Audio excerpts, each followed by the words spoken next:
Salut, j'espère que vous allez bien, moi ça va super. Aujourd'hui on va faire ça. Donc une espèce de mini hachette. Bon, ça va pas servir à grand chose, mais je trouvais le concept rigolo. On va se lancer, hein. J'ai un petit peu de temps libre là, alors on va en profiter. Hop, dans quoi on va faire ça? Ça c'est tout mon stock d'acier.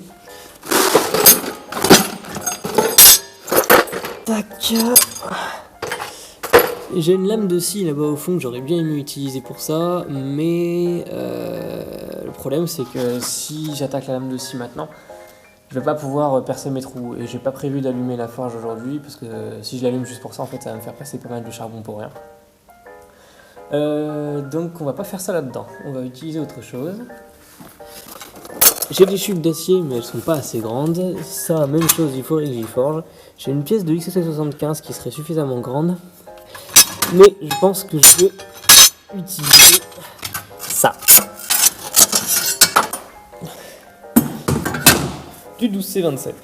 C'est un acier inoxydable et si vous avez suivi un petit peu mes aventures avec l'inox, c'est pas quelque chose que je travaille beaucoup parce que j'ai pas vraiment le matos nécessaire pour faire les traitements thermiques parfaitement après. Il n'empêche que si vous avez aussi regardé la vidéo que j'ai fait là-dessus, vous avez vu que je peux en tirer quelque chose de pas mal. J'ai peut-être pas 100% des capacités de l'acier, mais j'ai quand même un couteau qui est suffisamment costaud et qui garde son inoxydabilité et qui tient un tranchant pas trop mal. Donc on va utiliser ça.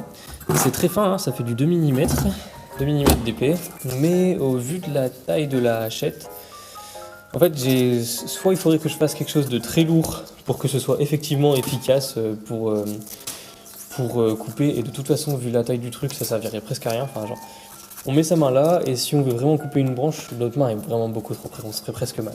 Donc je pense qu'il vaut mieux partir sur un truc fin et garder ça comme un petit objet sympathique. Pas nécessairement pour de la décoration, mais par exemple, j'en sais rien, vous pouvez emmener ça au camping et ça peut très bien servir à couper le saucisson ou le fromage ou ce que vous voulez. Donc je pense qu'on va plutôt partir sur cet esprit-là, faire un truc rigolo plutôt que réellement fonctionnel.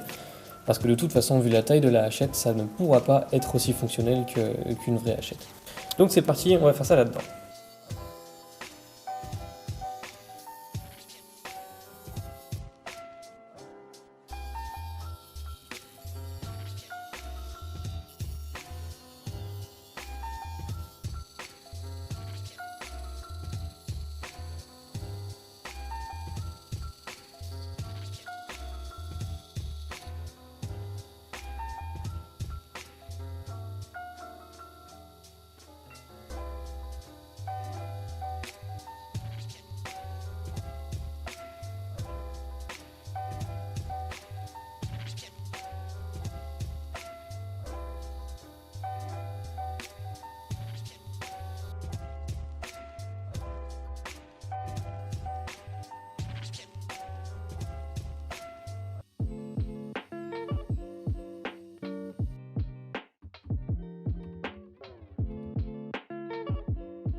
Oui, oui.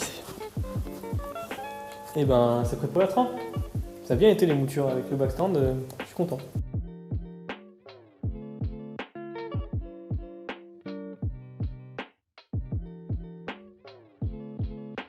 Alors, je vais tenter un truc, je sais pas du tout si ça va marcher. Mais ça fait je pense quelques semaines que j'accumule des petits morceaux de cuir, des chutes de cuir, j'en ai plein, j'en ai beaucoup trop en fait. Et dans le but de faire ce projet, enfin ce manche, je voulais essayer d'incorporer du cuir dans des plaquettes. Donc vous m'avez déjà vu, ou peut-être pas en fait, parce que je sais pas quand est-ce que je vais sortir la vidéo.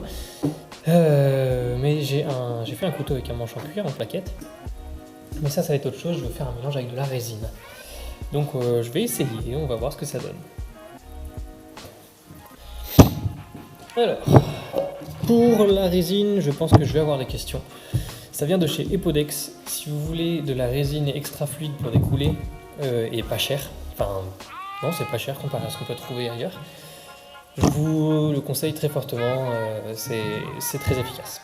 Moi j'en utilise depuis pas très longtemps, mais j'en suis très content. Et là ça fait un pot d'1 kilo et ça dure un moment quand même, hein, donc je suis content et je vous le conseille fortement.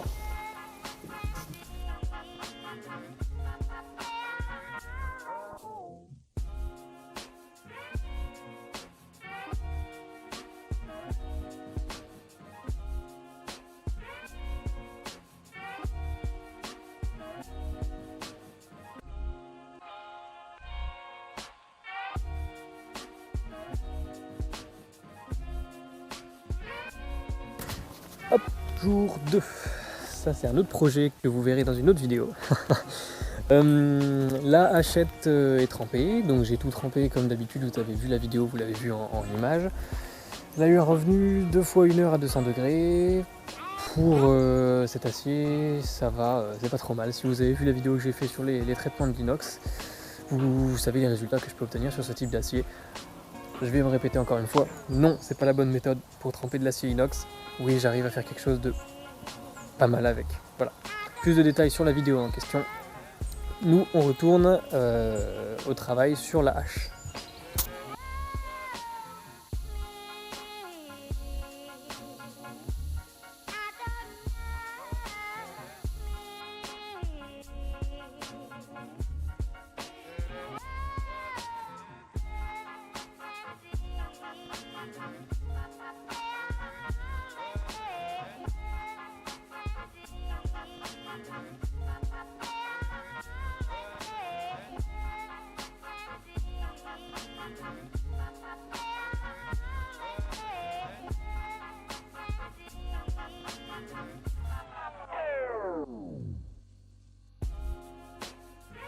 Ma lame est marquée, donc le travail sur la lame il est terminé.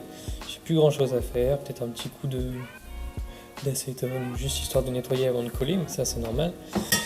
Et ça c'est le résultat de l'expérience avec la résine et le cuir, et je pense que déjà on va avoir de jolies couleurs. Donc je vais nettoyer ça sur la ponceuse à bande, et ensuite on pourra continuer la réalisation.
Cette petite hache est terminée et attention, c'est terminé. Alors je sais pas si la caméra arrive à bien voir ça, mais on a vraiment des jolies couleurs dans le manche. Il y a une petite couleur rose pailleté, rose métallique. C'est vraiment joli, moi j'aime beaucoup. Et bah finalement avec le cuir ça a pas mal été, ça s'est bien durci. C'était pas trop compliqué à poncer, même si la résine c'est toujours un peu galère parce que la moindre marque on la voit bien. Bon pour ça j'ai pas parfait là, mais je pense que ça prendrait vraiment beaucoup trop de temps à tout poncer parfaitement. En plus c'est un matériau qui est assez tendre, donc là on sent les rivets, on sent les rivets, ça accroche pas le doigt, mais on sent qu'il y a une petite surépaisseur, même chose ici parce que j'ai beaucoup poncé. Donc globalement je suis quand même très content du résultat. Après c'est évidemment pas l'outil le plus performant du siècle, hein, quoi. Qu'est-ce qu'il y a d'autre à dire? Mes plaquettes c'était très épaisses. J'ai dû les désépaissir un peu, j'aurais fait perdre quelques millimètres, mais c'est encore très épais. Après comme c'est une petite hache finalement, en fait ça donne une super prise en main. Donc ça va que ça va bien avec le projet, mais si j'avais voulu faire les mêmes plaquettes pour un couteau de plus petite taille, enfin à la base je voulais les mettre sur un couteau de plus petite taille, et c'est impossible. Donc j'ai visé un peu trop haut dans la dose de résine là. Bon après sur la petite hachette, comme je l'ai dit, ça va bien, ça donne une super prise en main, parce que j'ai pu vraiment les creuser et jouer avec l'épaisseur. Mais voilà, ça va pas pour tous les couteaux. La finition sur la lame, ça va être un peu fragile, hein. J'ai un polymiroir sur sur les émoutures et un satiné tiré en long sur le haut de la lame, enfin sur les plas de la lame. Donc ça va être un peu fragile, mais je trouve ça joli. Je pense que je vais garder ce modèle. Je vais le garder, je pense. J'en suis pas encore certain. Probablement que je vais le garder parce que, comme je l'ai dit, je peux pas le vendre en tant que Doute C27 vu que je l'ai pas traité parfaitement pour ce type d'acier. Voilà, je pense que j'ai à peu près tout dit. J'ai fait mon tranchant ciseau, donc que d'un côté. Ça va probablement rendre la chose un peu fragile, mais je préfère la rendre la plus affûtée possible à ce stade-là, quitte à modifier un peu mon tranchant après pour remettre un angle de l'autre côté et donc le mettre un peu plus durable. Parce que si je fais mon angle des deux côtés, après ça va être très compliqué pour revenir à un tranchant ciseau. Donc je préfère faire ça comme ça. Voilà. Donc il ne restera plus qu'à faire un étui sur lequel je vais probablement mettre l'autre petit couteau en même temps. Ça fera un petit set sympathique. Et je pense que je vais garder ça pour tout ce qui sera sortie, pêche, randonnée, etc. Voilà, donc la vidéo est terminée. Si elle vous a plu, n'hésitez pas à laisser un like, un commentaire, vous abonner, tout ça. Moi je sors des vidéos toutes les semaines, donc n'hésitez pas à me faire des suggestions si vous voulez que je fasse telle ou telle vidéo. Et puis j'essaie de répondre à tous les commentaires. Donc voilà, j'espère que ça vous aura plu et moi je vous dis à la prochaine dans une future vidéo et d'ici là portez-vous bien.